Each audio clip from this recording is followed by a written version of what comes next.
that just within the police department, it needed a change. So my purpose was to be where we've never been before, to go where we've never been before, and to do things that we have never done before. And I think if I was going to leave, if there was any time that I was going to leave law enforcement, this is the perfect time, because it seems like after the 30 years that I've been on and the changes that I see, this is the movement that I think law enforcement, the community, and how we deal with just crime and public safety, I think we're on the right track. So I'm happy to be here and excited to answer your questions. And I think at the end, we'll have this one of these where we'll agree to disagree, but we'll still love each other, right?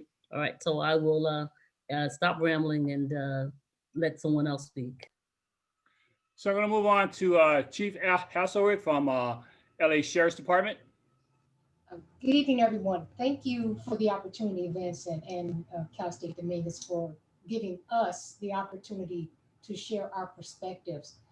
In a time that we face now, it's not about us anymore, and it's all about our upcoming successors who are going to follow behind our shoes, as so eloquently spoken by Chief Scott and Chief O'Quinn. We all have a different version of how we thought things were going to be.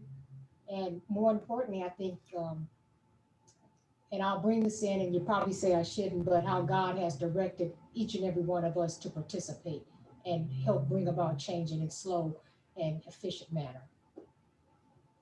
Okay, thank you for your comments, panel. So real quick, just housekeeping rules. So as we get into the Q&A, which we're about to embark upon now, is be mindful of political statements. Please don't ask the panelists how you feel or how are you going to vote on certain things. We want to kind of stay away from that. No, it's okay to ask, for instance, say Measure J, how is that going to affect law enforcement? We want to stay away from the political stuff because this is a institution of higher learning, and we don't want to sway anybody a particular way. You vote how you vote, but please do vote. I'll throw that out there before we start.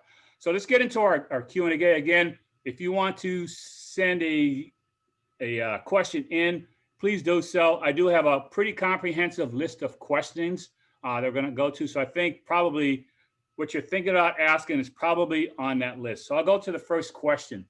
And this is kind of for our female panelists. For the most part, when we see these images of negativity in law enforcement or policeman conduct, it's overwhelmingly is a male. Can you discuss your thoughts on why that probably is, and how do you think women can be part of the movement to change?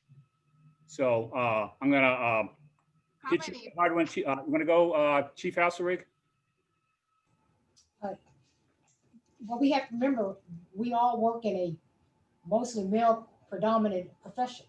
So more of your males are going to be more engaged or appear to use more force or those incidents. I think that female officers, and I can speak for myself being, we tend to resort to force as a last resort, and we'll lean more towards our interpersonal and our communicative skills, which generally has helped us from being involved in more uses of force, just because that's the nature of a female. You know, we tend to soothe things over, try to find an alternative manner, is what my belief is as far as that use of force.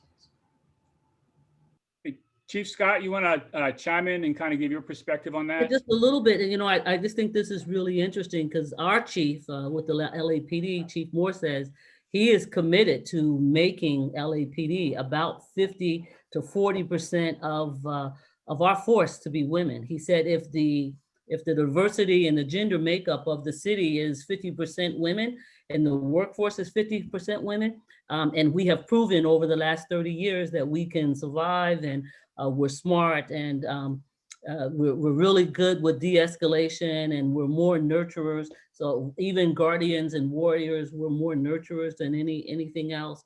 That he believes that it would make for a better, it would just make for a better force. And I'll just give you a good example, just the recent ambush of the sheriff that happened just recently. I mean, they both had severe injuries, both of them. And the mom, the woman, was shot in the face, but she wasn't caring about her face and what her face is gonna look like with lipstick on or no lipstick, and how she was scarred up. What she cared about most and what she took care of was her officer. So it just shows you the heart and the mind, I think, when women look. I think a lot of times, even, and this is just personal for me, when I would see a young boy or a young woman in dire straits, I look at that child and I'd be like, oh my God, that baby could be my baby. It could be my son's baby. And I think we see it from a different perspective. And I think the nurturing part of a woman is good. Now, don't get me wrong. You know, I've had my share of use of forces, and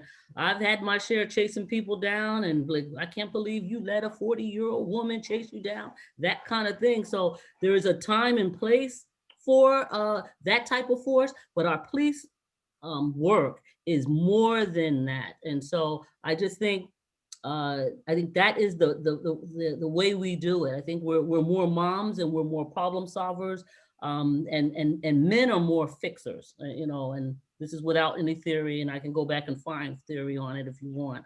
But men are more fixers. They have a problem, they need to solve it, and they need to move on to the next. I mean, we're looking at what's today and what tomorrow is going to bring and how it impacts everyone. So that's my 2 cents on it. Okay, so I'll move on to the next question. Actually, let me give Chief O'Quinn. Do you want to kind of give your perspective on that as from a male? I will have to say I agree with everything both Chief Esrol and Chief Scott said. They are knocking the ball out of the park as it comes down to how officers approach circumstances. Males tend to be more goal oriented, and once the goal is accomplished, we've resolved the situation, it's time to move over to the other, and there's not a whole lot of thought. We kind of dismiss that. The caring factor is real, but in defense of men, we also have this respect thing in our ego. And when we're dealing with people who, even though they're not talking to us personally, they're talking to the badge and to the uniform, we, as a human being, we take it as a personal disrespect, and that probably triggers some of the misconduct that you see. I mean, I've seen multiple images of officers on the protest line taking a tremendous amount of abuse from protesters, having things thrown at them, and very vile things being said to their faces and about their persons and their families, and what they want to wish would happen to them that was, not necessarily a positive thing. And these officers stand there and take it. And those officers are able to recognize that they're not talking to them personally, they're talking to the position, the badge, and the uniform that the officer happens to be wearing. So to give some credence to the male officers, we have been getting better at being able to absorb that and not react like it's a disrespect thing. But at the root of it, when you see officers act out, especially the male officer, it's that feeling that they're being disrespected, and they need to separate it as being the business and the personal end of that interaction. They need to be able to separate it. Don't take it personally. It's just business. And the more disrespectful somebody becomes toward a male officer, the male officer needs to convert to being that much more professional in the way that they do their work. So if we can get officers to do that, when they feel that they're being disrespected, that's just a cue for them to be ultra professional in the way they deal with the people that they're dealing with. We'll probably have a better outcome in a lot of situations.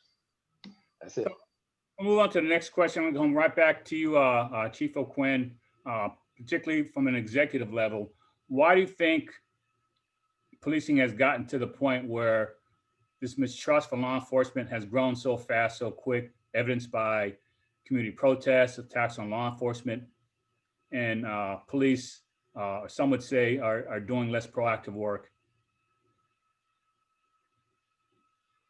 Well, I think it has a couple of different angles that I can respond to that. I think the media plays a huge role in how the public perceives law enforcement. The media is in the business of making money. It's a for-profit organization or profession. And the more people they can get to click on their link or read their article or buy their newspaper or watch their news show, the more they can charge for their advertising and that kind of thing. So if they can capture, or if they come across a situation that it puts out a negative image of law enforcement, human nature is to look at the negative. If you put up two pictures, a picture of something bad happening and a picture of something good happening, human nature is to pay more attention to what the bad is. They'll look at the good thing, but they're going to concentrate and spend more time on that negative issue. And the media takes advantage of that human nature. So they're going to take an incident, and let's say what we saw with Mr. Floyd. That incident went on for several moments and it was captured on video, but it was dissected second by second, played in slow motion on every news channel for hours on end. For, the news cycle was going 24 hours a day for weeks. Justifiably, it was a travesty what occurred. But you showed the officer who gets caught on video pulling somebody out of a burning car and saving their life and saving the little kid in the back seat as well. And that'll get some clicks, but they'll play that maybe over the next 6 hours, 12 hours, maybe 24 if it's a really good one, and then it disappears because people's attention won't stay on that good behavior. So when you have all this attention being paid and it being pushed out there by the media constantly, all the negative things, because that's going to generate more clicks, more viewership, you're going to have an impact on the public's perception of law enforcement. And they'll begin to generalize that all officers behave in that way and engage in a negative behavior or is going to be involved in misconduct or mistreat the public in some kind of way. So that's probably the first perspective of why that relationship isn't good. And the second is, a lot of times we spend a lot of time enforcing the law. What we do isn't necessarily popular. A lot of times the only interaction a member of the public has with law enforcement is when something bad is happening. Think about it. I mean, whether it's a car accident, something, a domestic violence call, something getting stolen out of your car, your property being damaged, it's never really a positive experience. And, we go into those situations time and time again, and we get inoculated. The officers get inoculated. They don't realize that this situation is a traumatic event for the person it's occurring to, but we deal with it over and over and over again. So when we come into those situations, we're kind of just, robots in some respects, because we know we got to take the report, we got to gather the information, we got to conduct the investigation and submit it through. And then we got to move on to the next thing because there's other calls for service that need to be taken care of. And when we interact with the public that way and we kind of appear like we're just machines going through a process, that it negatively impacts the public's perception of us as human beings, that caring part of us doesn't come through. So I've always tried to emphasize with the officers that work with me that when they interact with the public, they got to treat it like it's that traumatic event that it is for the person that's involved. They need to strive to make that interaction the best possible experience they can for the individual that they're dealing with. You want them to come away from that incident feeling like you as an officer cared about what was going on with them, not that it was just another, call that I had to respond to, a report I had to complete. I had to check the box and move on. So we have to do our part in the service of the public, because the truth is we work for them. And if we want to be perceived in a positive way, we have to provide a high level, professional level of service to the people that we interact with. That's all I have to say. Okay. Any other panelists want to chime in and kind of give their thoughts on that question? I just had two real quick thoughts. History is real, and we cannot deny and take it away that the history of law enforcement, and I will even say even our training was a lot different than it is now. Our use of force level was a lot different now. Our thresholds and policies and procedures were a lot different now. So I think we're just where we are right now is going through this transformation of reintroducing, I would say, ourselves to the new law enforcement. And then my second thing I would say, as far as this phenomenon, is what this thing I'm coining. So if we steal it, I'm gonna see it written somewhere, right? Is that it's called cop implicit bias. And I know they say everyone has these biases based on their experiences and based on, you know, how they're raised. And most of the time we do it from women, and the biases from against women, or maybe it's the bias against African-American and stereotypes. But you have those same kind of biases when it comes to police officers. Explicit or unexplicit, you just do. And I'll give you a good example of that. And I'm a cop, and I know I've done nothing wrong, but I'll tell you what, I'm driving my car and a black and white gets behind me. First thing I do, I tense up. It's called that black and white fever. And I'm thinking, you know, what is going to happen? Now I know how to behave and I know how to interact with the police. And I'm 100% sure that nothing is going to happen, but it's just that explicit biases or unexplicit bias that is there. And I think we understand the movement. I know we have changed, but we can't say that it's unwarranted, that it didn't come from somewhere and it didn't have a history or a foundation from someplace. It's just now we have to figure out, how do we change the hearts and minds of the community and of the people that we serve? And I think that's where we are. And then I think with some laws change and some expectations of what law enforcement is expected to do, I think that will change. And that's why I say we couldn't be in a better place than now, because body-worn cameras, the technology that is out there, understanding the history and where it came from and why people react the way that is. And then hopefully eventually you learn the officer, the whole person, and not just the uniform. And we understand the explicit bias or biases that we have, us against them, and some of the biases we have just for gender, and some of the biases that we have. And I just think as we're just more open and more transparent and and have more dialogue, you will start to see things change. So that's my 2 cents. Okay. Chief Hassler, you have anything you want to add to that? I sure do. Agreeing totally with both panelists. We as law enforcement, we're usually reactive to incidents that occur, and time and history has shown that. And in the movement, and the biases that everyone has, because we're all born with them, and we take that and we shove that bias on from police officers on the people that we contact in the community, from the community members onto us. And it's not fair on any level, but it's because of past practice and past experiences. And what we've not learned to do is agree to disagree on all accords, but sit down to the table and not pass judgment, because who are we to pass that judgment? If we could say, okay, I disagree with this, I disagree with that, but let's stop pointing the finger about what you've done all of this time, and let's sit down and come to a medium.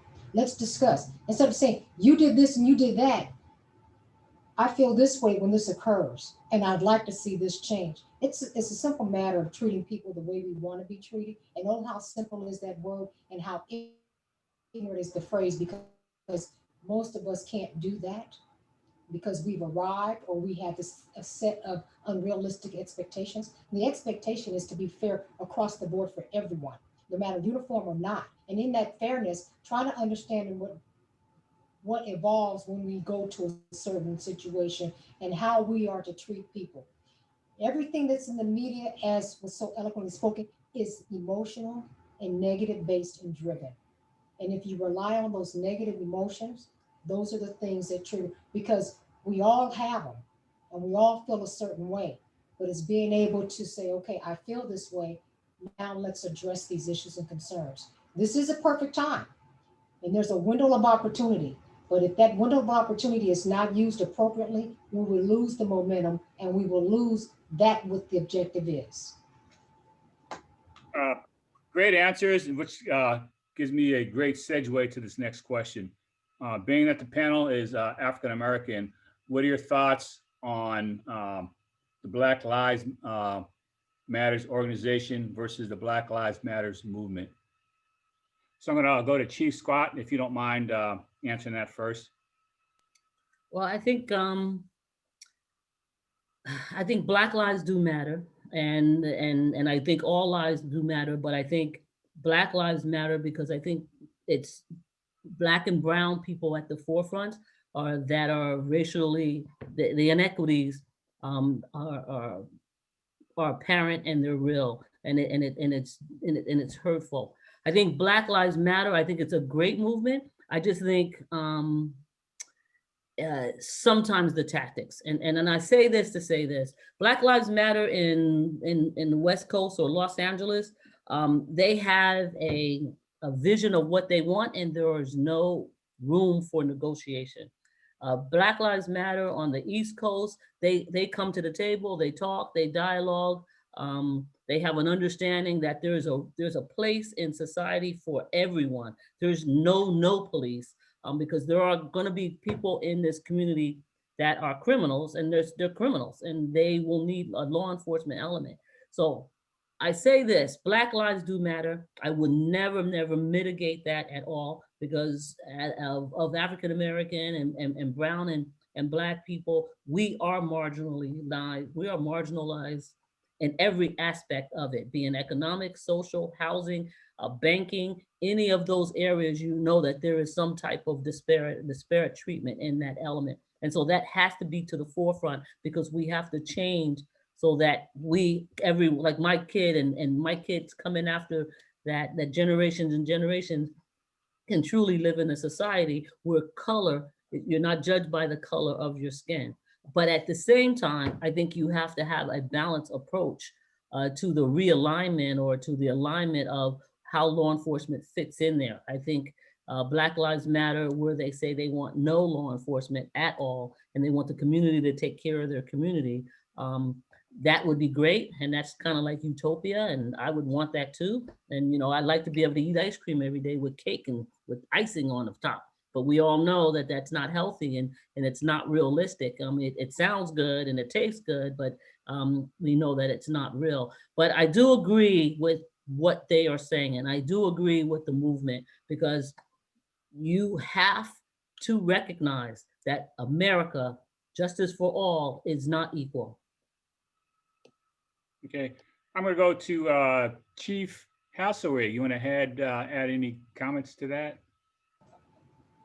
I have to echo her sentiments. They do matter. I think the only problem that most of us have is when you add the criminal element or the violent inciting element to the march, to the movement, because those issues or those actions, they minimize what Black Lives BLM is trying to say. They want us, they want to be heard, they want to be spoken. But you and I all know that once they see, they being the general public, and who may or may not be swayed by their move, by the Black Lives movement, they immediately say, well, see, that's why it happens the way there is, when that's not the truth. And most of the people that are in the movement are peaceful. They want to just say, hey, listen, hear us out, or use a tactic to bring some awareness.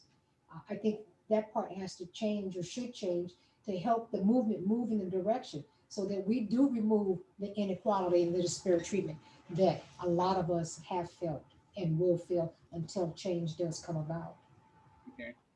And Chief O'Quinn? Well, I can say profoundly that Black lives do matter. I support the movement. It's just taken so many, it has so many different definitions to different people. Chief Scott talked about how it's viewed and perceived on the West Coast in comparison to how it's viewed and perceived on the East Coast. Negotiating on the East Coast versus our way or the highway on the West Coast. I think if the movement, because it's not necessarily, you made a distinction in your question. You said the movement versus the organization. I think the movement kind of overshadows the organization a lot of time in messaging. The movement's out there and it's voicing its concerns about the injustices that they see the disparate treatment of minorities in the community, and they want it to change. And they have a process, you know, a First Amendment free speech right to voice that concern and put it out there. And then it gets circumvented by some fringe people who will come in and turn it into a violent type of protest, which kind of undermines the Black Lives Matter effort. I also want to get back to the delusion. It's the organization's message, which I think is kind of more in line with what Noble is trying to do in reimagining public safety and the way it approaches how public law enforcement does the job. And they're probably more willing to work with police to come up with viable solutions and resolve some of the issues in the system that causes this disparate treatment. But the protests kind of drown it out, and the fringe elements start to take over the message. And then you have that distinction between what's happening on the West Coast versus happening on the East Coast. I wish the Black Lives Matter organizational message was much stronger, so that we could pursue solutions that were workable for policing, because we can't do away with policing. Defunding policing is for me, is just not an option. Like Chief Scott said, there's a criminal element out there that requires police. There's some people who are just going to be bad actors no matter what. It's just, that's their nature, and you need police to deal with that. But just to give a little historical perspective on that, law enforcement became the catch-all for all these other services that are missing for the community, whether it's dealing with the homeless, dealing with those with mental illness. And law enforcement has tried to adapt. We've expanded training tremendously. We have, de-escalation training now that we didn't used to have. We have sessions on how to deal with those with mental health challenges that we didn't used to have. We have sessions on how to deal with homeless situations, to collaborate with those public services who are required to clean up the areas where they live and deal with all the health and safety concerns that come from the homeless. But back in the 80s, we used to have a lot of mental health institutions and hospitals that dealt with the homeless and those with mental health challenges that were did away with in the process when we moved to the war on drugs, and funding was moved from those state facilities and state hospitals and services in the law enforcement, which required us to be the catch-all. They were closing out big hospitals, like we have one out here in the East County called Lanterman. It used to be a huge, it's like a 5 square mile property that was in place with doctors and nurses and clinicians to deal with those that are having challenges. But when they did away with that and closed them down, law enforcement became responsible for all the issues that weren't being addressed by that institution anymore. So the Black Lives Matter issue is real. I believe in it. We need to make adjustments, and we need as a law enforcement profession, need to be listening to what they are trying to say and making adjustments to how we conduct business to make life better for us all. Good comments. So since we're kind of on the subject of police duties, we'll kind of segue into this next question, which deals with the notion of defunding the police, which I think a lot of us students want to have you guys discuss. So recently, LAPD suffered some budget issues, to include LASD suffered some budget issues. So how, with these budget issues, how are they going to affect these two major organizations going forward? So I'll have Chief Scott, if you don't mind answering that. I think for us, we take a look, and this is what we are doing, and our chief right now currently is taking a look at our whole organization and look at things that we do, and it's a nice to do, and then there's things that we have to do. And so, like, and I'll give you an example on that: animal cruelty. I think I haven't seen the paper, but I'm almost sure that animal cruelty will be taken off the table, and we will give that to animal and recreation. Animal, we'll let them handle that. So I think what we have to do, like I said, we take a look at what we can do, take a look at things that we were doing because nobody else wanted to step up and do it, and then we're going to eliminate those things. There's some things we cannot eliminate and some things we can. And I'll give you an example of some of the things we were talking about. Traffic accidents. You have a traffic accident. There is no reason for a police officer to show up for that. And it takes us hours to go through that investigation. So unless someone is seriously injured or killed, you will see us not responding to that. Give you another good example of animal cruelty cases. Again, we will no longer be responding to that. We'll refer those to animal regulations and allow them to handle those different things. I think what you do then, you take where should we be and what should we be doing? And so we have seen a tremendous number of radio calls that have increased. I think one of the things that we're going to try to stop responding to alarm companies. If it's an alarm company and it's a burglar alarm, you have your security guard come, and then if it needs to have a police officer, then we can. Otherwise, we'll have security come, and then they'll make the report if there is a crime. And if there's a crime in progress, then we will come. But a crime after it has occurred, we will no longer be responding to those. I know that they're looking at an entity where we're going to change our 911 system so that our 911 system will not automatically, people don't know what to do. Like, they didn't give me my French fries in the McDonald's driveway, and I'm gonna call the police because they stole from me. We're gonna have a separate 911 that will redirect those calls to the proper entity. So instead of it going to any kind of dispute, instead of it coming to the police to keep the peace, it'll go to the city attorney, the dispute resolution.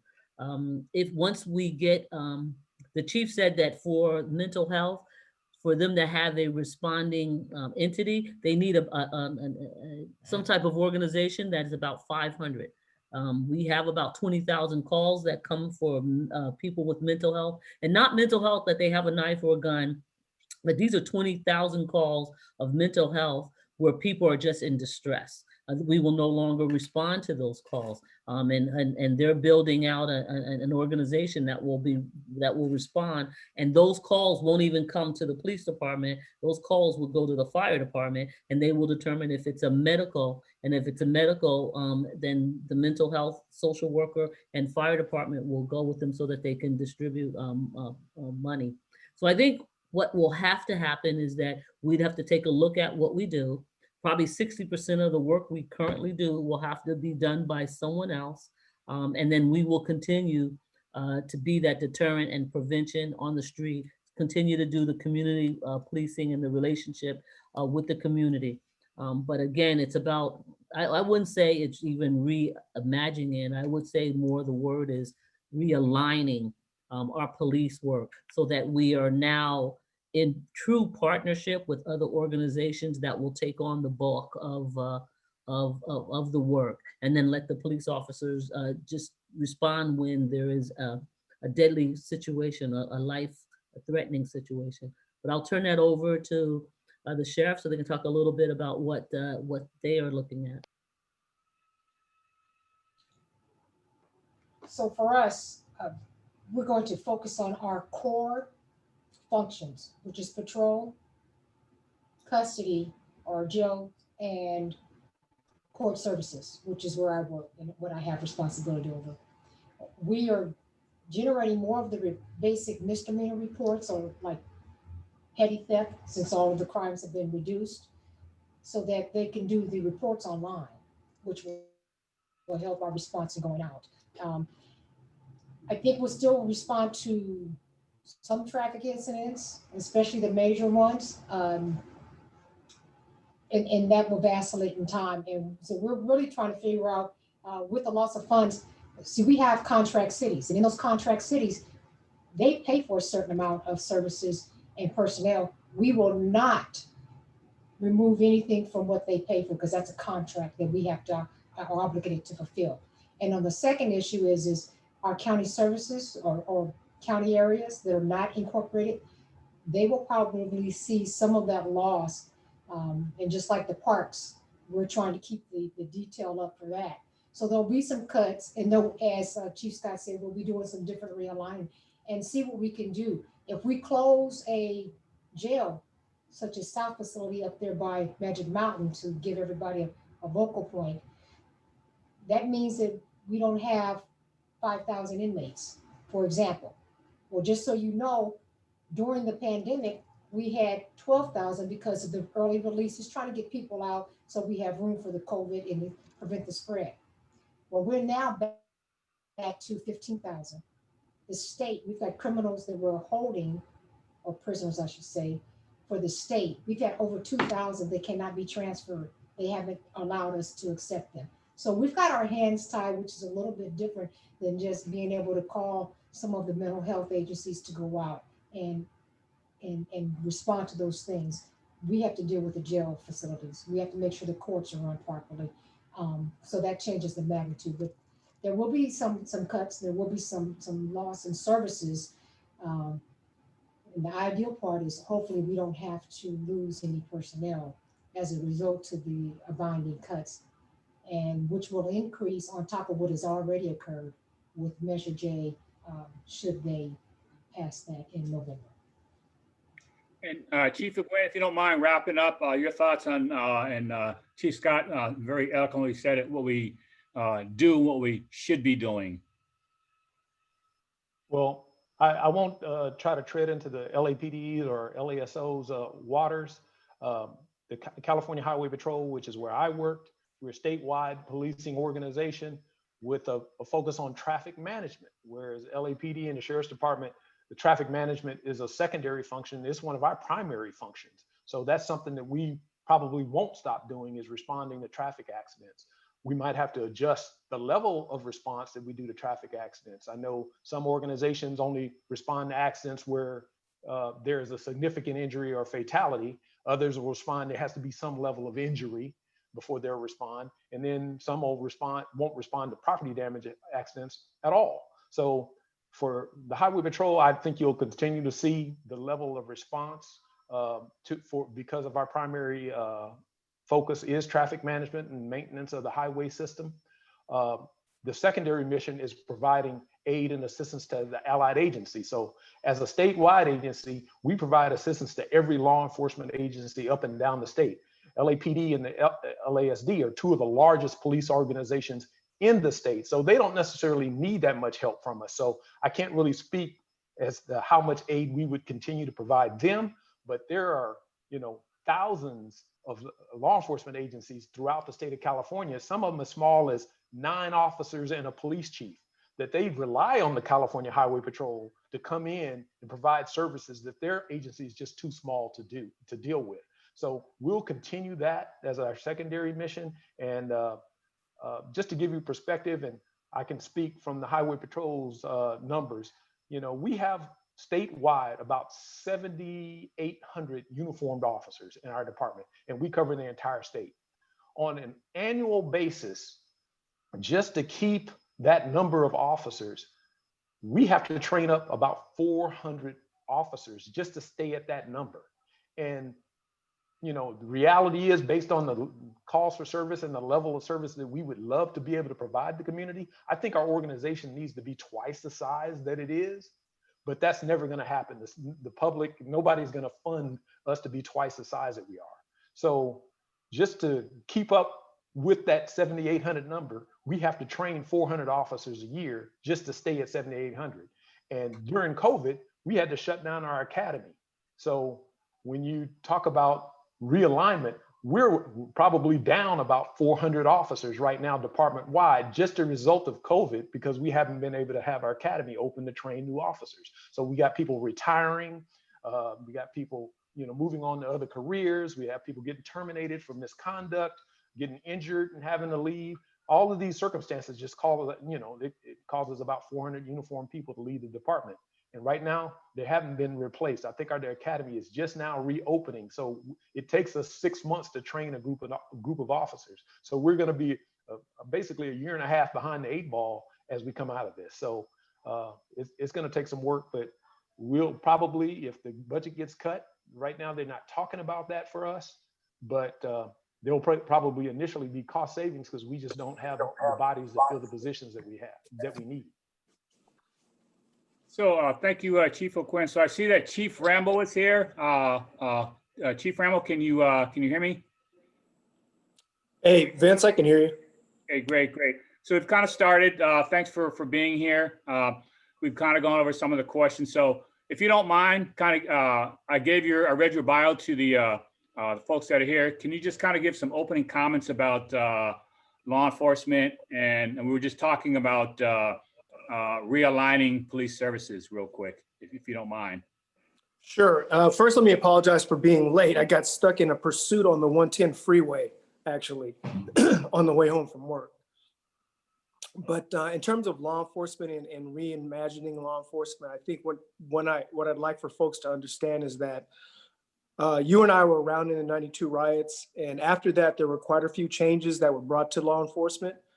Some of the things I think that would help in today's environment is understanding we as law enforcement officers have to make some admissions about our own culture, the way we're trained, what becomes of the culture once we're in it.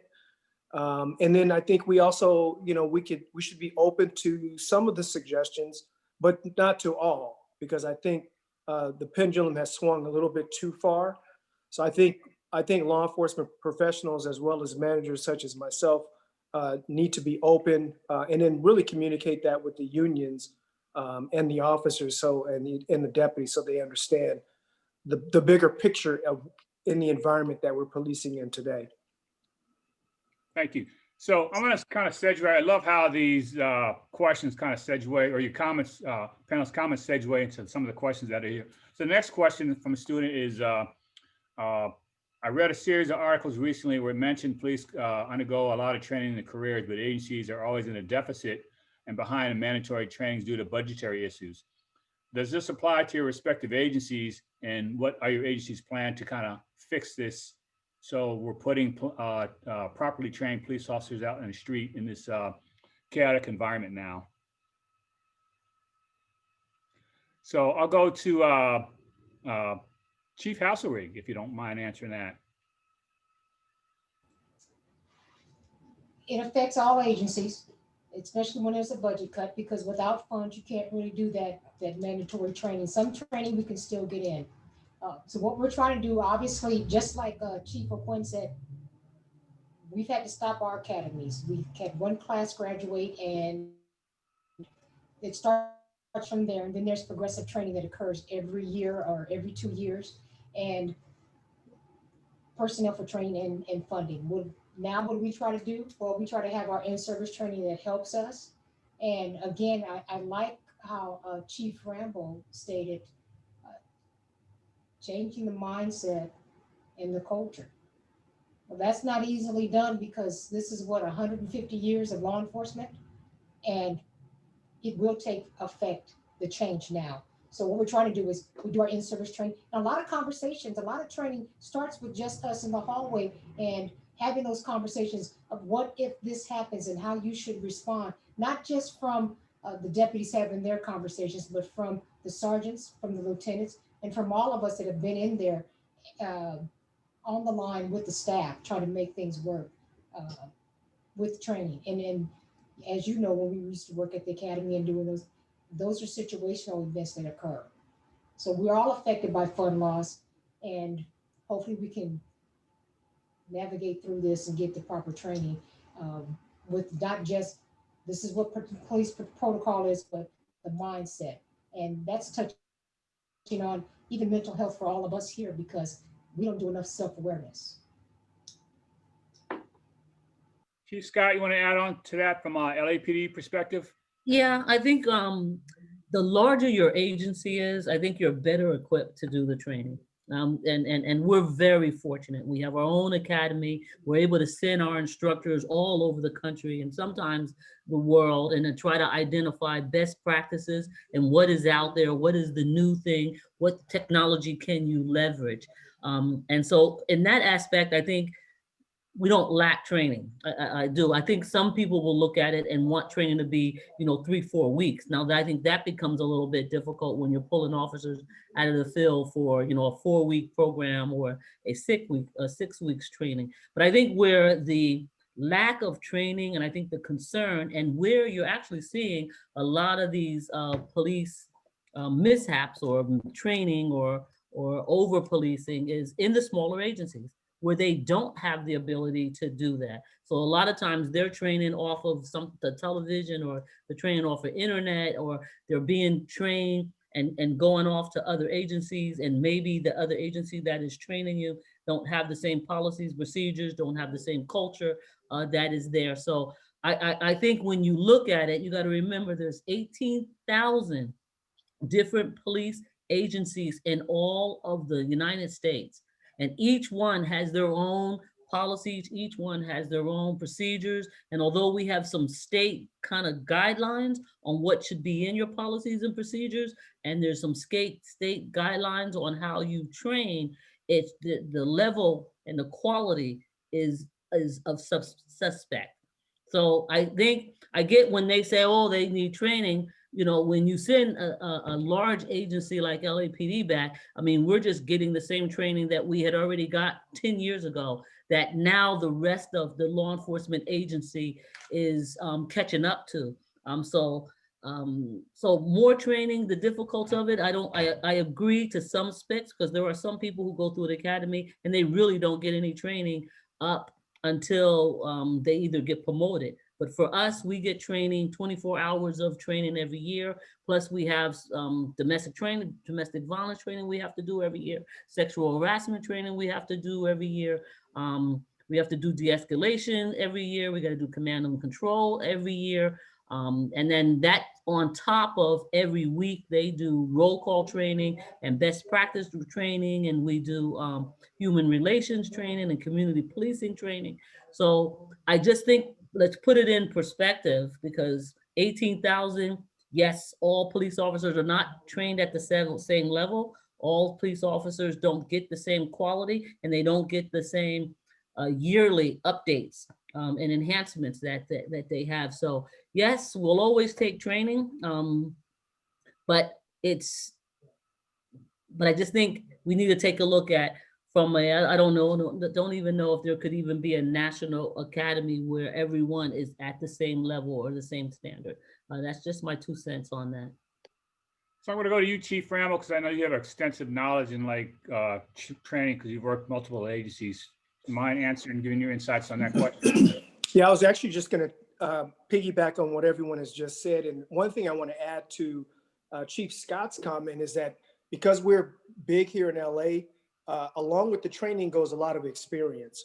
And so the fact that we contact the homeless, the mentally ill, pursuits like the one I just got out of this evening, the number of, it wasn't your agency, Chief Scott, the number of things that we get that really enhance your training, the actual experiences that we get and the repeated exposure to real life scenarios for us here in LA gives us an advantage. So when we see things happen across the country and people see that, they go, well, why aren't they trained to do this? Or why aren't they may have had the training, but they don't have the repeated experience of dealing with something like that complex. So what you have are people that come in contact with high risk, low frequency incidents. So they're very high risk, but they happen so seldom, they often forget the training, or the training doesn't go or the performance doesn't go exactly how they're trained. Because guess what? We received the training, but the mentally ill don't. So why aren't they behaving the way we were trained, right? So there's a number of variances that go along with these experiences and the public we deal with. But to answer the question specifically about budgetary shortages in training, just like Chief Hasselrig and Chief Scott, bigger agencies, we have a lot of variations to training in briefing training, roll call training, and then we have the ability to send people to training. If you're in a smaller agency, if I send 5 people to training, I got to pay overtime behind that. And I can't afford to do that.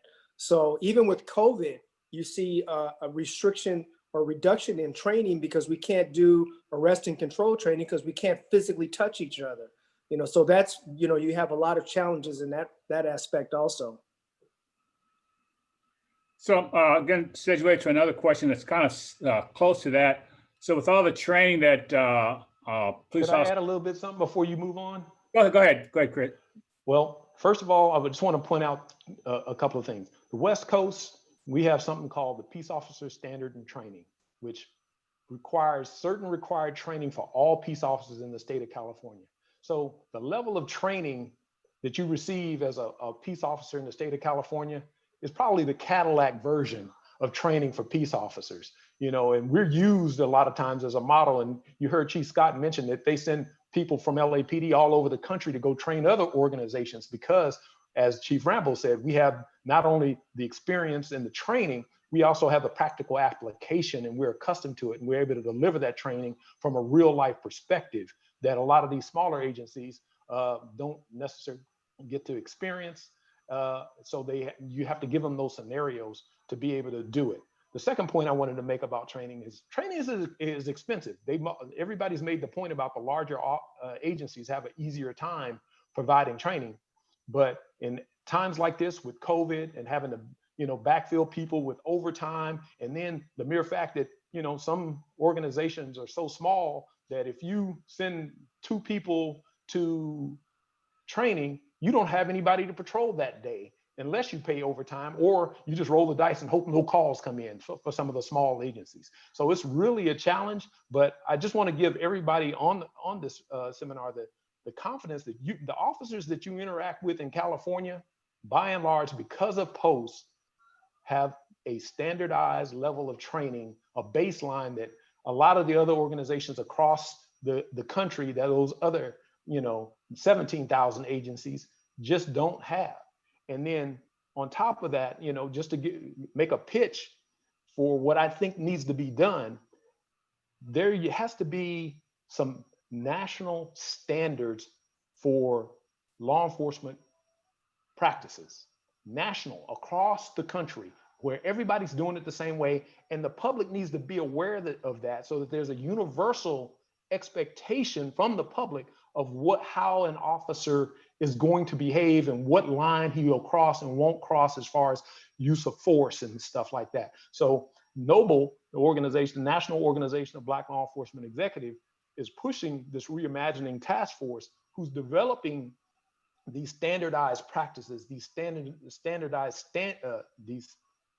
standard practices that can be applied and hopefully federally mandated for all agencies to do, so that we can know or expect to see the same type of conduct from law enforcement across the country, no matter where you are. But here in California, you're getting a high level of training. You won't see this everywhere else.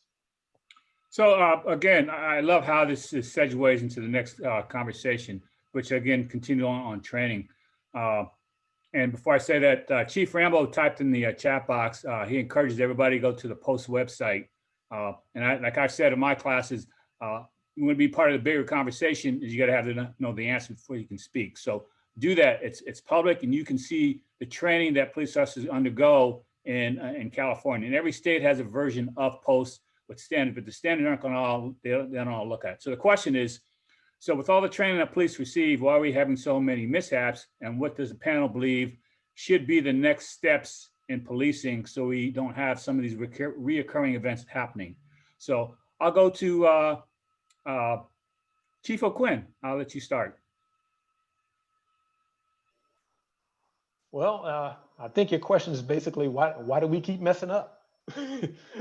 In a nutshell, I would love that if all officers were perfect and performed at the highest level all the time, and that they made no mistakes and made no errors in judgment.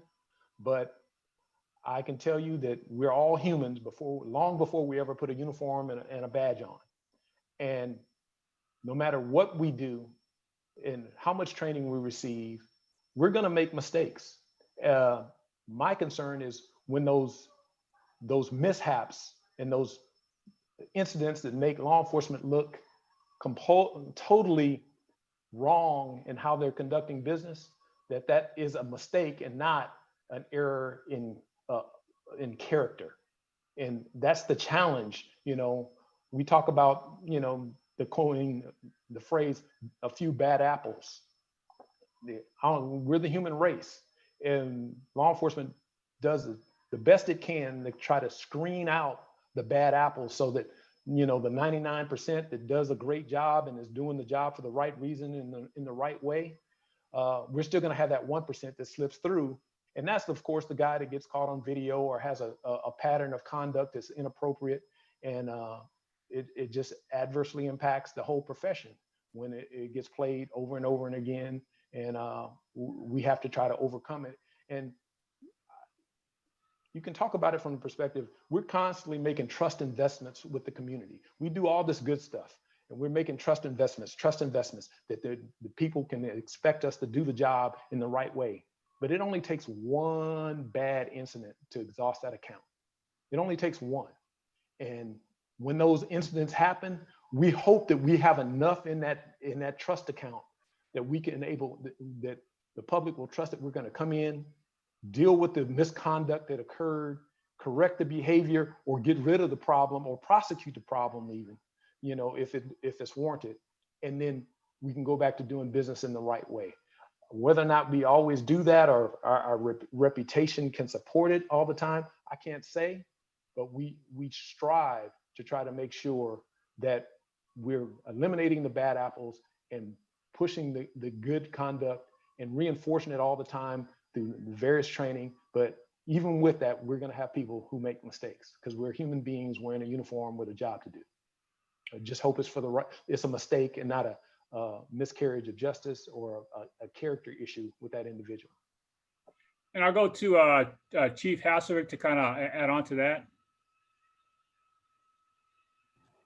I don't think there's much to add when you really think about it. He said it. You have human factor, and not everybody comes into work with an intention to do wrong. There will be some that will commit and do things that are inappropriate, and they'll be dealt with accordingly. And I just think the human flesh, events in people's lives, they take place, and you can't change that and remove that as a factor. We're not robots, we're human beings. And the hope is just to learn from each incident. And sadly, of late, we've had quite a few incidents that not just remain to one agency. It's across the land, and a lot of smaller agencies, as well as some of our agencies, our larger ones, are having some concerns and issues. Okay. So kind of, if I'm going to go to Chief Rambo, if you could kind of touch on what do you believe our next steps in police training should be, if anything? Well, I mean, some of the next steps, we have a lot of things in place. I think some of the things that Chief O'Quinn mentioned were having a national database or a national policy, very similar to POST. Again, I want to really kind of put things in perspective. When people talk about police misconduct, and really we're talking about excessive force and specifically against African Americans, police, you know, just at the airport alone, we contact over 200,000 people, you know, annually a year, just contacting them, and have 14 uses of force on average. So when you look at these things in perspective, I mean, when you look at how many contacts officers make throughout the year, nationwide, millions and millions of contacts, and you have 15 or 20 people shot. Now, I'm not saying that all these shootings are bad, and I'm not saying they're all good. I'm just saying that the use of force incidents, the method in which we scrutinize that, is kind of blowing this really a little bit out of proportion. So if you look at the proportionality of it, and then you base it on human factor, most 99.9% of the cops that you see out there using force are not out there to do it indiscriminately or to be officious about it. But when it comes to controlling that use of force, I think there needs to be a discussion about some real affirmative steps we can take as administrators to really apply the proper discipline, have some conversations with the district attorney's office. To an extreme example, which now you're starting to see officers getting prosecuted for excessive force, which is something that you never heard of. That never happened. And so when you see those things occur, and then you look at issues such as qualified immunity, and those of you who are on the line and don't understand that, basically what happens is if a police officer uses force in the line of duty and it's within the scope of his or her job, you technically can't be sued for it, even if it was ugly. So when you take a look at those issues and we start changing the qualified immunity issue, start changing how the district attorney may look at this, or the federal FBI civil rights unit may look at your use of force, you're going to start to see changes in behavior. But what we as cops are concerned about is, I don't want to go to jail for just doing my job, because I can't control everything that everybody does out there. And quite frankly, I would rather go home alive, and I tell you that every cop sitting on this call thinks the same way. So that's just my perspective on it. So Chief Scott, you have anything to add to that? And I'm glad you talked about qualified immunity, Chief Rambo, because that was one of the questions. Thank you. Chief Scott? Yeah, no, and I agree. I think Chief Rambo really put it in perspective. I mean, we have some incidents that are horrible, and they are, but when you put it in perspective, I mean, like my agency last year, we had a 1.4 million stops. And out of that 1.4, I think so far as officer involved shootings, I think we are under, I don't know the exact number, but last I looked, we were at 27. I think we've had 4 or 5 since. So we're probably at like less than 30. I mean, that's not even 1% where that is. So, but I do agree that we need to be held more accountable. I think some of it, we need to be a little bit more transparent as far as our process.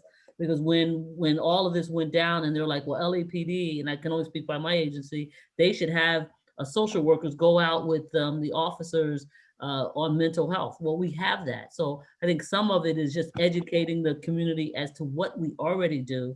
I think having the community members come in and go through the process of what an officer has to go through when they do use of force, or they have to use a use of force. And then they have to understand that, what is lawful and what is an officer expected to do, and versus, because all shootings of, and don't get me wrong, I think taking anyone's life is wrong, but all shootings of an African American in the midst of a crime doesn't warrant the outcry that you get from the community, because some of them are justified.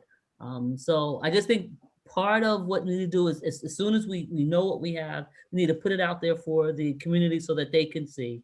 We need to be able to have dialogue with I think we need to hold our officers accountable. And I think all agencies should have some type of early warning system for officers that have the propensity to get into use of force.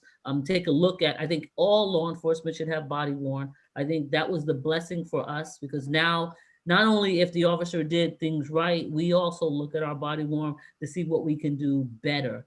And maybe it wouldn't have escalated to a use of force if you had to approach the person in a different manner, in a different a way, or just your attitude or your body language. So I think change has to happen. I think there has to be some laws in place to hold everyone to the same standard.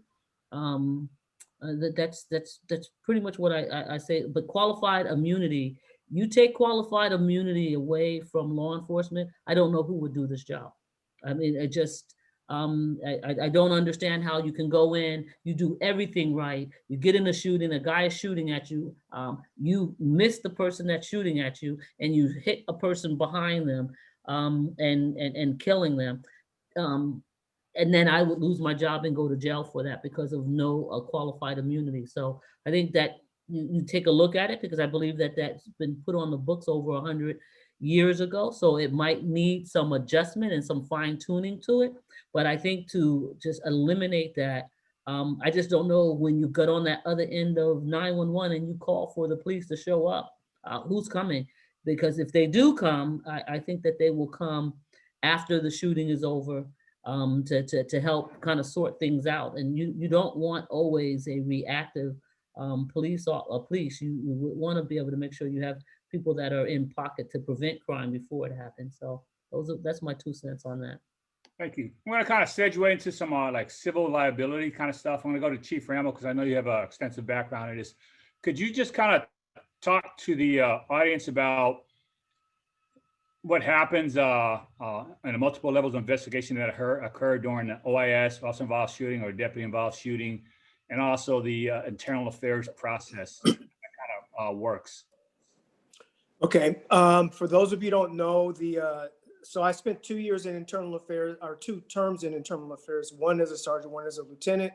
I was on a shooting and force team and helped develop the protocols that the Sheriff's Department currently uses, and this is post-Rodney King. So what happens when an officer involved shooting occurs, internal affairs is notified, homicide bureau is notified, the crime scene is obviously cordoned off. Office of Independent Review at the time was notified. I believe now your Office of Inspector General comes out, as well as a representative from the District Attorney's Office. So there's a whole host of people that come out and take a look at this from a variety of different perspectives. Homicide looks at it from, was it actual, anyone killed at the hands of another is called a homicide. So they look at it in terms of the criminal aspect of it. 99.9% of the time, an officer involved shooting is not going to be viewed as a murder or a gross negligence or any of that. The other part of that is the administrative side. And probably in the future, you may see even some scrutiny by the federal agencies, such as the FBI Civil Rights Unit. Everybody looks at it from a different perspective. The District Attorney's Office looks at it from a prosecutorial standpoint, because they get the case after homicide looks at it. Internal Affairs looks at it for policy issues, as well as the Office of Inspector General. So same thing. So there's a number of eyes that get laid on these investigations.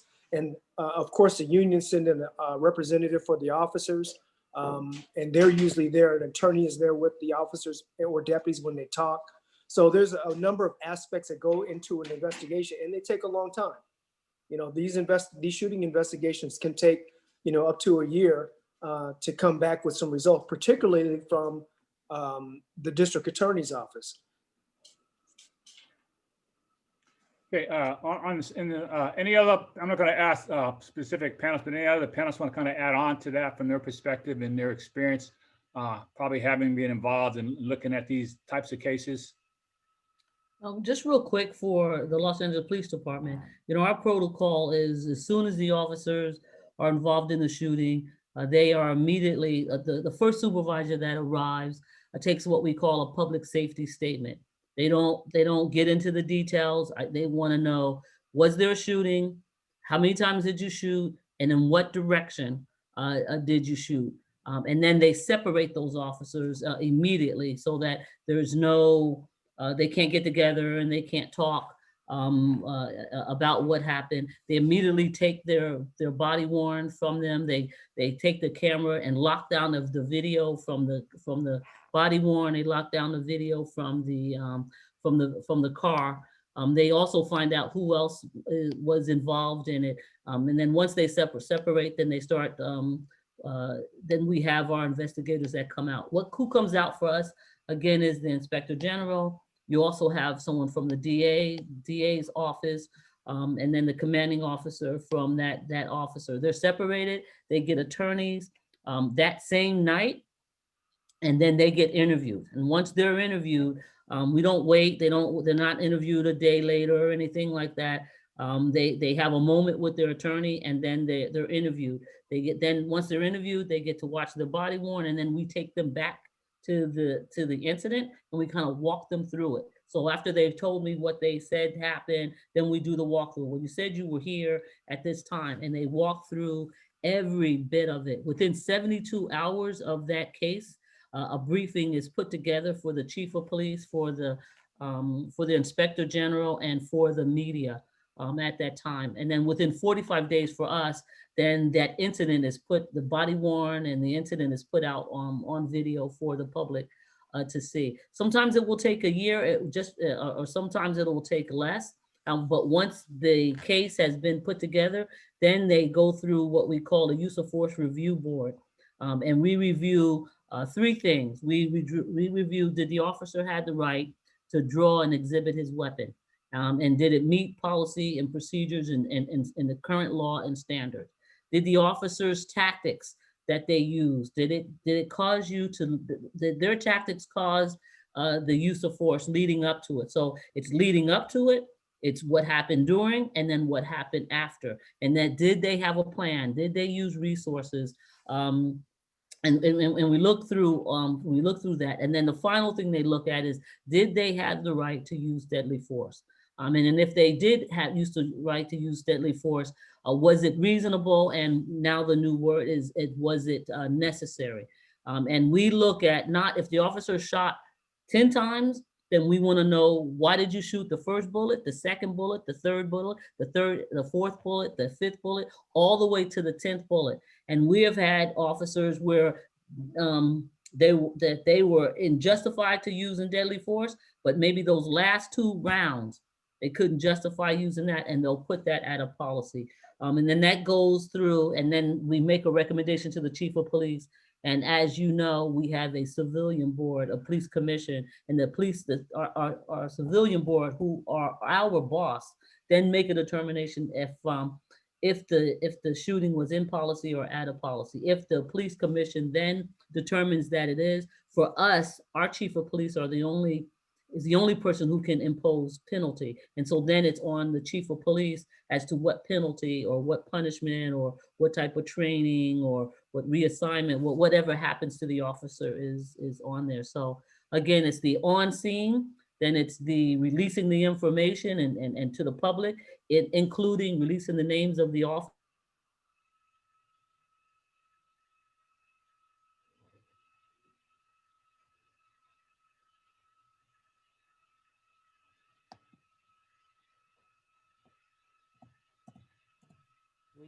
Here. We lost you there for a minute, Chief Scott. Like the last probably 30 seconds. I don't know if it's just on my end, but I don't know if else heard what she said. Yeah, I think No, we lost you again. I think for the last 30 seconds, I was just kind of summing up in a timeline, just talking when the shooting happens. We get a public safety statement. The officers are separated. They get their attorney to go with them. And then they get interviewed that same night, that same day. They do a walkthrough that same night, that same day. Then when that is done, then a 72-hour brief, and that information is then put out to the public. And then with our PIR, our public information officer, will put together a video, and that video is released. And if you want to go to LAPD use of force, we have a YouTube channel, and all of our use of force, beginning the time that we started the release of body worn, those use of force are up there. But then we have our review panel, and then it goes to our civilian. They're not police officers, they're civilian police commission, who are the boss of LAPD, and they determine, the civilian determined if the use of force was justified and in policy, and then the police chief of police is the person who then imposes the penalty on it.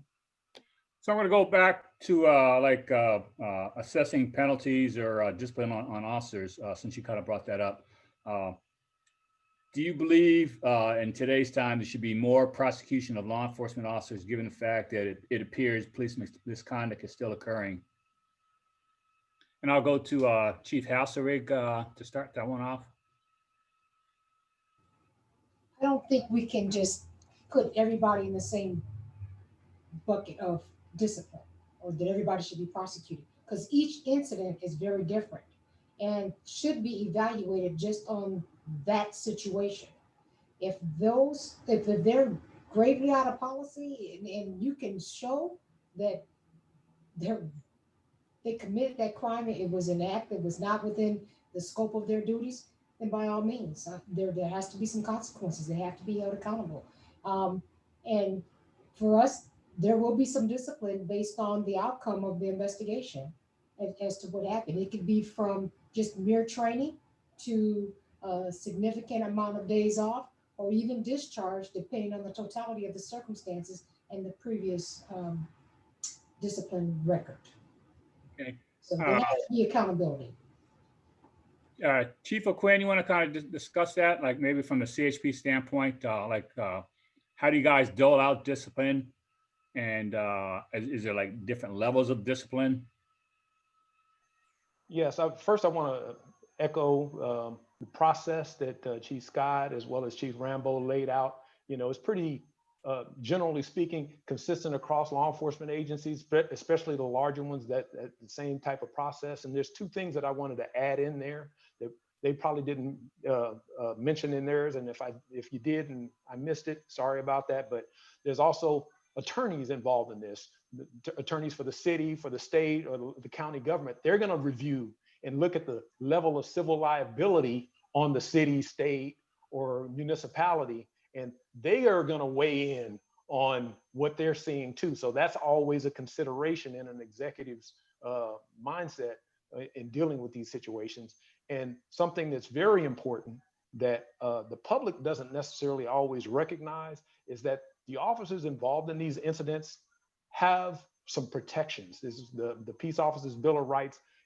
Gives them certain levels of confidentiality about what's going on in the investigation and what type of punishments doled out, and you know, when it's going to be doled out, and the information about their names and addresses and stuff that by law the agency can't release. So when you hear LAPD, the CHP, or the Sheriff's Department saying, "Hey, we can't, you know, disclose certain information," is because of the confidentiality in the investigation until it's concluded. And then after it's been filed and processed, then you'll see the transparency kick in, where you can see generally what happens, but even the punishments are very generalized. They won't be as specific as you'd like them to be. So I wanted to make sure everybody knew about that confidentiality component, and that the attorneys getting involved in these incidents to protect the cities and states and municipalities. Now, in response to your question, yes, there are levels of conduct. A minor misconduct might be verbal discourtesy. A supervisor or a commander at the station level will probably deal with that. And it might just end up a comment in the officer's file about, you had this incident where you exercised you verbalized some words that you probably shouldn't have in that interaction. And that's usually handled at the command level. What really doesn't elevate itself to the executive level, but it is eventually, the complaint itself is probably reviewed at the division level, but it's what we call a category 2 incident. Anything above that would rise to the level of an officer getting a formal written reprimand or higher, something that's going to follow them around throughout their career, that's going to get elevated up to internal affairs in Sacramento for me as the highway patrol. And usually won't necessarily mean that an officer is going to lose their job. It's just going to be an official record of misconduct that's going to stay with the officer for some time. One of those is not going to hamstring an officer's career, but it's going to follow them around, and it might hinder their advancement a little bit. They got to pay some penance before they're going to be able to advance and prove. They have to kind of reprove themselves, show a pattern of good conduct before they're going to be able to elevate themselves again within the organization. But when it starts to get to days off, those can happen. 1 to 5 days is considered low level. Anything above 5 days, it goes all the way to the commissioner's office, which is in Sacramento. And he doles out, he approves all punishments, but anything above 5 days usually needs the commissioner's approval. And just like the other organizations, an investigation just for misconduct probably can be, at the minor level, can be done in a couple of weeks. When it gets up to 5 days, it's probably going to take maybe 60 days to get that done. But when it goes above 5 days, you're starting to just spread it out, because the level of scrutiny and review increases the more significant the process. We also have a civilian board that reviews terminations, that consults with the commissioner. The commissioner of our department has the final say, but if there's a question of whether or not he should terminate an employee or not, he invites the civilian panel to come in and review and make a recommendation to him. He can go with the recommendation from the panel, or he can take the action on his own. So I hope that kind of explains. Yes. So I'm going to switch gears, because we kind of talked about civilian oversight commissions. And I know that LAPD's commission looks a little differently than LASD's, and maybe a little different than CHP. So I'm going to go back to you, Chief Scott. What are your thoughts on the effect the Oversight Commission has on your organization, and does that affect morale on your department? You know, I think it's great for to have a civilian because they bring a different perspective from all their different backgrounds. And yes, they do have an impact on law enforcement. I mean, on the officers there because they say the same thing. They don't know law enforcement. They're not part of law enforcement. So how can they judge and create the policies that we then have to go out and try to work within it. But I do think it gives a balance. And so, and I say that to say, you know, we'll put together a use of force policy and we're like, yeah, that seems reasonable. And they'll come back and say, well, I don't want this to happen. And then we're like saying, well, then we will say something like, well, there's no way, oh my God, we're gonna die, everybody's gonna, and I'll give you a good example of that is when we no longer could shoot at moving vehicles. Oh my God, you would think that officers thought that that was the end of all end, that we couldn't no longer shoot. And all it said was, in our training, it talked about that a vehicle is a weapon, and absolutely it is, I'm not taking that away. But if you see a car coming after you and you have the ability to get out of the way, get out of the way. And the officers was like, well, then they'll get away. But that was a policy that changed. I think the other policy that they had for us was the change in pursuit policy. We used to be able to chase anything if it didn't stop. Now you have to justify that. And then there are levels of evaluations you have to do to even continue. And then it's on a supervisor to evaluate that and make that decision if the pursuit will go or not. And what also happened, and this is why I say you can balance immunity, is that in pursuits, if you don't balance and weigh, if you don't drive with due care and due regard for others, if you do not balance and reassess throughout your pursuit, and you get into a horrific traffic, then your immunity can be taken away. That's probably one of the few places where your immunity can be taken away based on your actions. So I think when you want to look at taking away police immunity, I don't think you take it away completely, but I do think you could use it in a way that the pursuits are.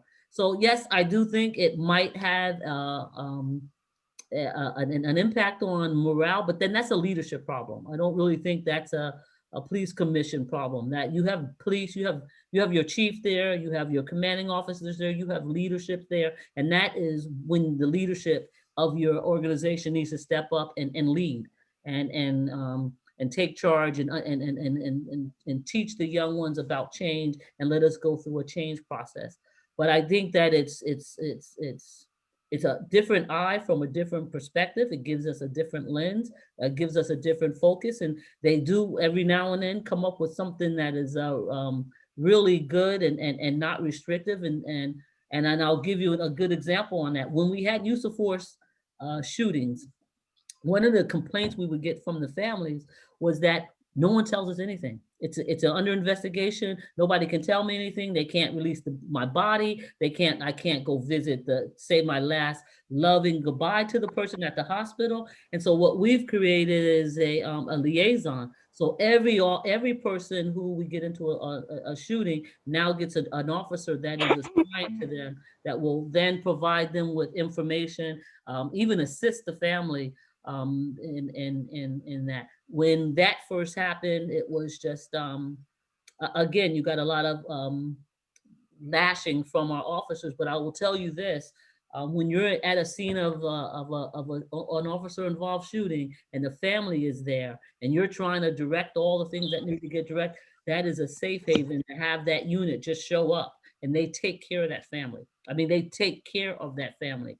And you know, they apologize, and if they can get the person to the morgue or the coroner's office to see their loved one, or have them walk up to see them, we make those kind of concessions. So I'm gonna start and end, like I say, it's a love-hate kind of relationship. You know, I love that they are there because they give us a different lens and a perspective. But then some of the changes, and again, I think the hate part of it is just really change, and people hate change. They're always going to hate change, and we just have to deal with it. But then that change really is a leadership problem. So I'll go to Chief Rambo to kind of discuss that, the use of civilian oversight panels or commissions? So real briefly, when you talked, what Chief Scott said is really, really important. And what you see happening in the sheriff's department is them trying to implement a version of that in the county, which the county is not used to. I think the biggest problem that police officers have with civilian oversight commissions is that they don't understand our perspective, and at least we don't believe that they do. And so they make policies that for the world in which they would like it to be rather than the world in which we police. So I think some of that is some of the frustration. On the other hand, I think when you look at civilian oversight committees and commissions, once they get in, because sometimes they're activists that become part of the commission for whatever political reason, once they get in and they really see what we do and get immersed in our world, their vision and their views of what we do and how we do it starts changing. You know, when Matt came into the LAPD's commission, you know, everybody thought that, you know, the Urban League president was going to be really radical. But, you know, as you get to know the officers, you get to know the department, and you get to see all the things that come before them, I think they begin to embrace and understand our perspective better. So I think there's some benefits to it because it lets the public at least understand that there's a buffer between the police aren't just policing themselves. They're not just creating policies to insulate themselves, and they're representatives of the community like them that actually have a little bit of input into how we police. So I think there's a benefit to it. And Chief O'Quinn, if you don't mind wrapping up and giving us your thoughts on police commissions, maybe discuss how maybe CHP's commissions may be a little differently than, let's say, LAPD's. Yes, I support the existence of the police oversight.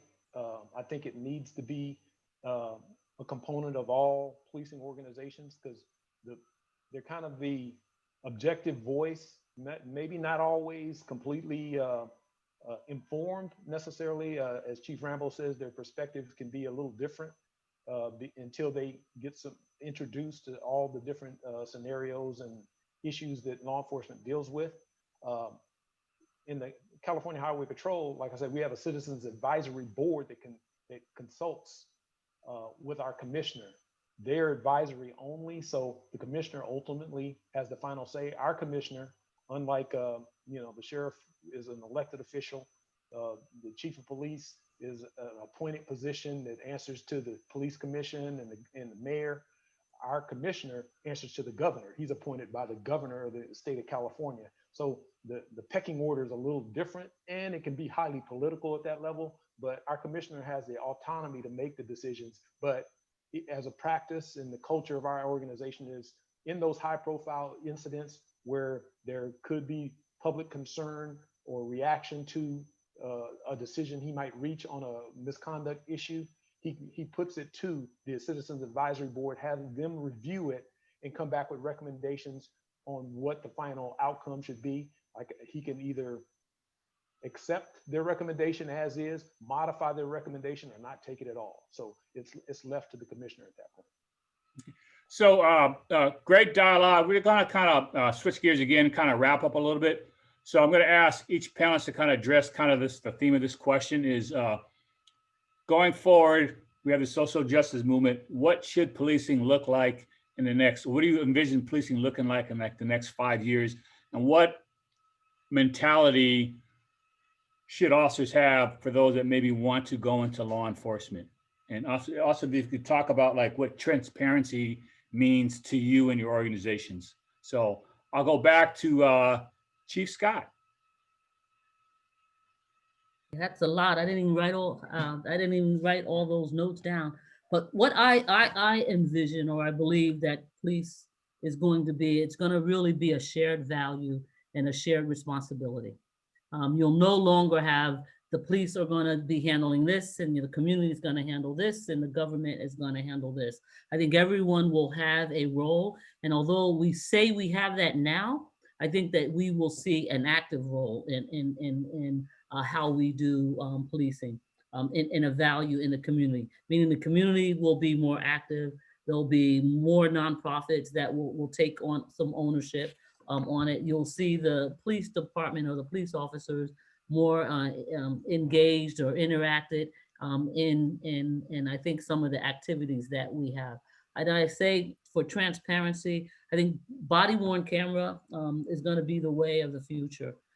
This way, you what did it say? Your eyes, you'll see it from a perspective of the officer. You'll be able to see it from his demeanor and the words that he says and the action that he takes. We'll be able to become better in the way we do our training. I think policies will start to be aligned based on what we will see in video cameras. And then for those that want to be in law enforcement, you know, they always say, well, there's one thing to say when you go into a unit and say you get selected to go to a unit and they're just doing the worst. That's the best time to come. That is the best time to come and be a police chief or to get into law enforcement right when everything is new. It might be at the bottom, because what they say, the only thing you can do is to go up and get better from that. But for this young, if you're going to talk about re-imaging, realigning, whatever that is, this new police movement or social justice movement that is happening, this is the time to be part of the change. This is the time to be part of that transition. And I always say, be the change that you want to see. And I always say, if it's not you, then who? And if it's not now, then when? So I say, if we're going to do a transition, and we're going to change the way we do social justice and law enforcement. And that's just not law enforcement from the police perspective. That's law enforcement from probation and parole, from the courts. Now is the time to join. So, and again, I just want to end with thank you for having me on the panel. I truly enjoyed it. And I know I talk fast, but this is recorded. So you can go back, rewind it, slow it down, and catch all the things I needed to say. So thank you so much. Thank you. We'll go to Chief O'Quinn. Same question. Okay, well, I echo everything that Chief Scott said. How I view law enforcement in the next 4 or 5 years, what I'd like to see, and I guess this is pie in the sky. And I think law enforcement has been doing this, and we've been getting better at it through our vetting process of who gets into law enforcement. But as we're bringing new people into the law enforcement profession, I think we really need to focus on the whole character of the individual and not just that warrior mindset that they're brave enough to do the job. Because we have lots of discussions about, do you need a degree to go into law enforcement and know what the minimum qualifications are? I think the minimum qualifications need to focus on the character of the individual before the education of the individual, and we'll get a better person and a better officer out of that. Looking for those individuals who have a service heart, who want to go out there and recognize that they're working for the people that they're interacting with. I always like to use the example. You go to a restaurant and the service is terrible and the food tastes bad. What are you going to talk? How are you going to talk about that restaurant, and how are you going to talk about the food? It's all going to be negative. But if you go there to a restaurant and the food is really good and you get a high level of service, you're going to praise that organization and you want to go back. You want to maintain that service. You're going to keep them in business. Well, that's the way the law enforcement service mentality needs to be. We need to be in the business of making sure that we have satisfied customers every time we deal with people. And sometimes there are worse situations. That's the time to win them over. Don't come in and just rain on their parade. You recognize that they're in their worst place and you need to make that situation better. And that's going to take a culture change in the policing profession. And that's kind of what Chief Scott was talking about, in that this is the best time right now. The reputation of the law enforcement profession is probably at its lowest that it's been in a long time globally. But if you get in now and you're a part of that change and you grow, and you will get the benefit from that culture change, and how we're servants versus servants and guardians versus warriors out there with this paramilitary image. And I'd like to go back to some of the things that I introduced with Noble's pushing. Noble has a initiative called the First Four, and this is that standardized expectation of what law enforcement should be doing across the country, so you know what to get from law enforcement wherever you are. These minimum behaviors or expectations of behavior. And the first one is mandatory de-escalation training for all law enforcement across the country. If it doesn't exist, if an organization doesn't have it, that's one of those things that need to be mandated. The next one is no tactic or use of force that impacts the neck or that cuts off air or circulation to the brain. It shouldn't be used. It needs to be eliminated. You can control a suspect without, putting them in a life-threatening situation.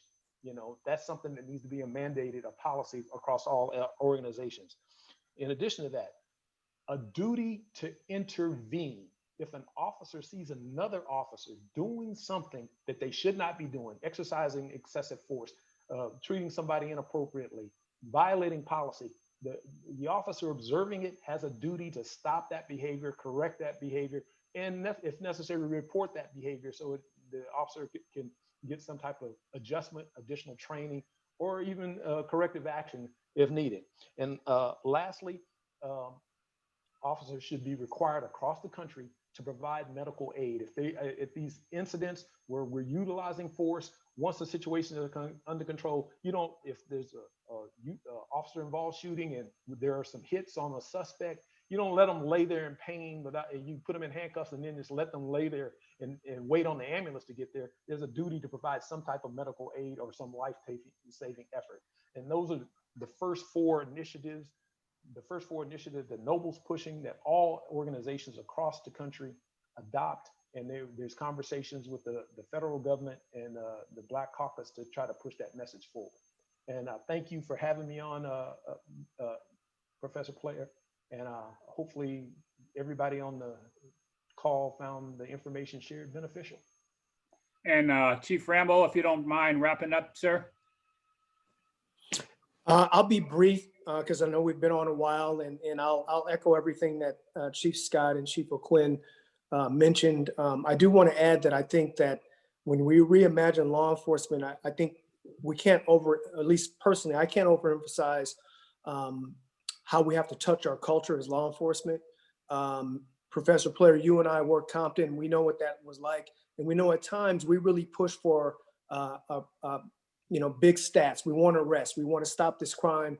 And so when you push those kinds of cultures, you almost get this policing by any means necessary attitude without talking to the officers and letting them know, look, we want to be humane about this. We do want to bring crime down, but we really need to change our culture. And quite frankly, the culture in really big cities, particularly in our crime-infested areas, such as South Bureau, where Chief Scott is, or where we are, where you guys are down in the Compton, Watts, Linwood, Willowbrook area. There's just a culture down there that we really need to address. The other thing is, I think that we need to, I would love to see us have mandatory psychological counseling, not necessarily reevaluation, but where officers or deputies periodically, maybe twice a year, go in and just sit down and talk. I can tell you that having done this job almost 40 years, I'm a different person than I was when I started in 1981 or back that far. And as you evolve as a person, as you see certain things, as you see murdered babies and distraught children who have, parents shot in front of them, that affects you whether you really believe it or not, or whether you even realize it. So I think that law enforcement really needs to take a step back and periodically reevaluate where they are mentally. And that's just my personal perspective and belief. And I'd like to see also moving forward, maybe a national, some national standards very similar to the standards we have here in California, so that we have across the board, no matter where you transfer, you realize the tactics, the procedures, things are going to be basically the same. Thank you, panelists. On behalf of Cal State Dominguez and our CBAP department, we appreciate your time and efforts in making this come to fruition. Thank you, Professor Sumner and the other professors that are here for allowing your students and putting the word out for your students to attend. So we've heard a lot.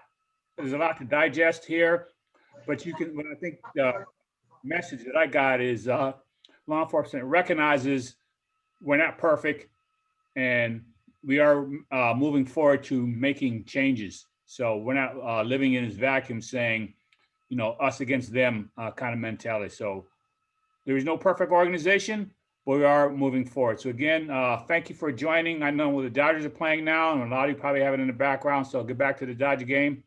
And stay safe, everyone. Have a good night. For the professors, this is being taped, and I'll make sure that you guys get the link if you want to share it with your classes. All right, thank you, Vincent. Have a good night, everybody. All right, good night. Good night. Good Thank night, you. Night. Thank you. Night. Good night. Bye.